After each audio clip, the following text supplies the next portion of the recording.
Hey guys, Tyler Geske down here at Emerald City Guitars with my pick of the day, which today is this 1967 Gibson 335 in Pelham Blue finish. Now, these vintage guitars that we're so fond of have been collectible for 20, 30, 40 years in some cases.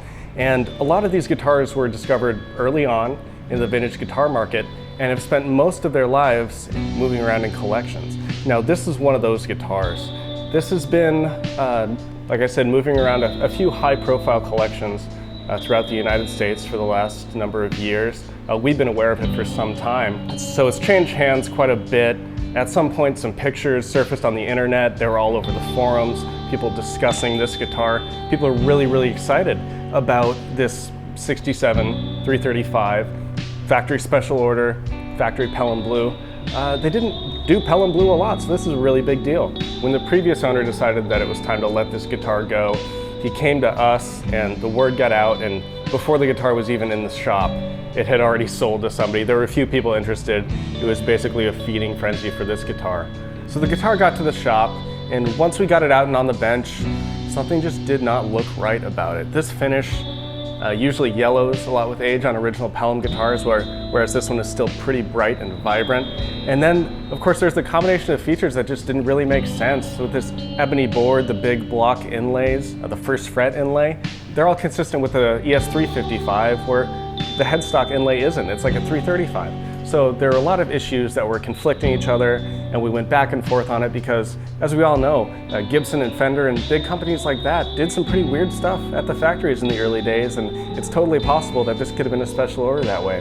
But as we were looking closely, we found that someone had stamped their name and a date under the finish in the neck pocket. It was actually dated to the mid-80s, I think it's 84 or 85, and it was the name of the guy who did the refinish.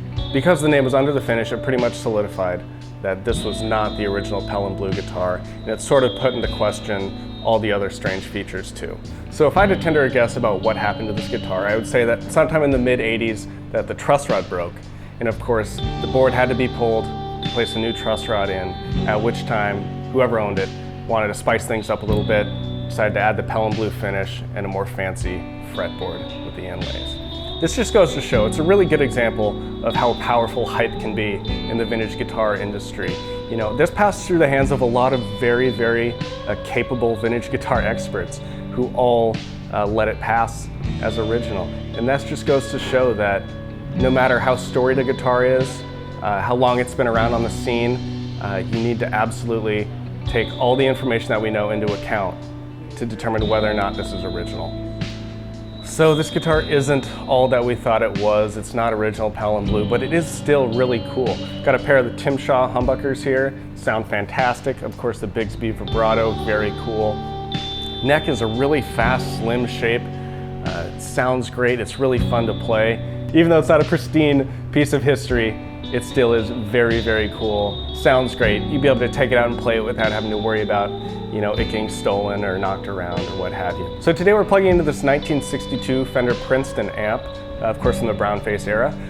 This one actually has a stock factory JBL speaker, which is not all that common on these. So back in 1962, onboard reverb wasn't really a thing yet. So just to add a splash of reverb, we have a really consistent, nice, easy, cheap, bread and butter reverb pedal, the Electro Harmonix Holy Grail Nano. You can just toss in your gig bag, add it to your pedal board. It'll do pretty much everything you want in a nice, cheap, convenient package. All right, so we're gonna start with the neck pickup. This first time we're just gonna go straight into the amp, dry signal, no reverb. Let's hear it.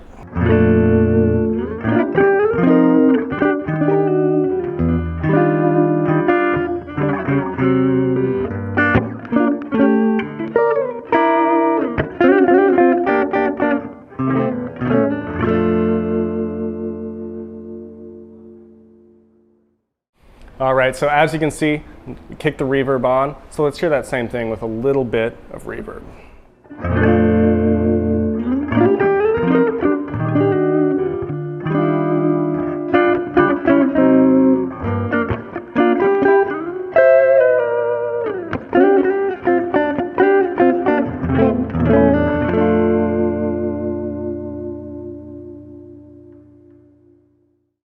All right, right, now we're switching to the middle position, both pickups, volume and tone all the way up.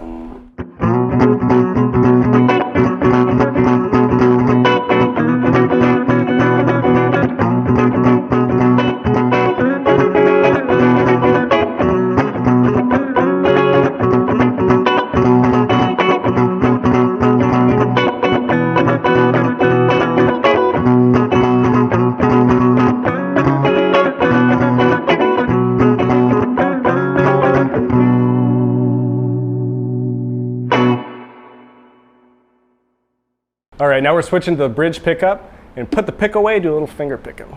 Let's see.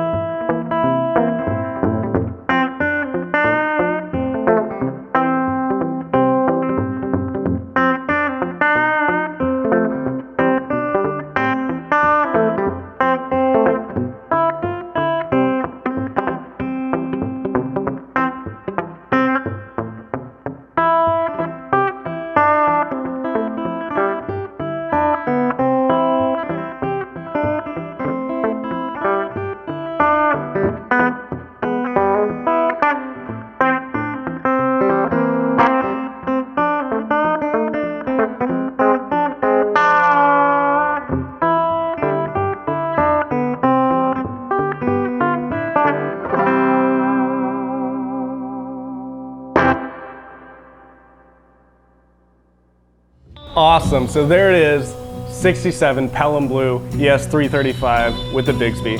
Come on down to Emerald City Guitars, check it out for yourself. We'll see you next time.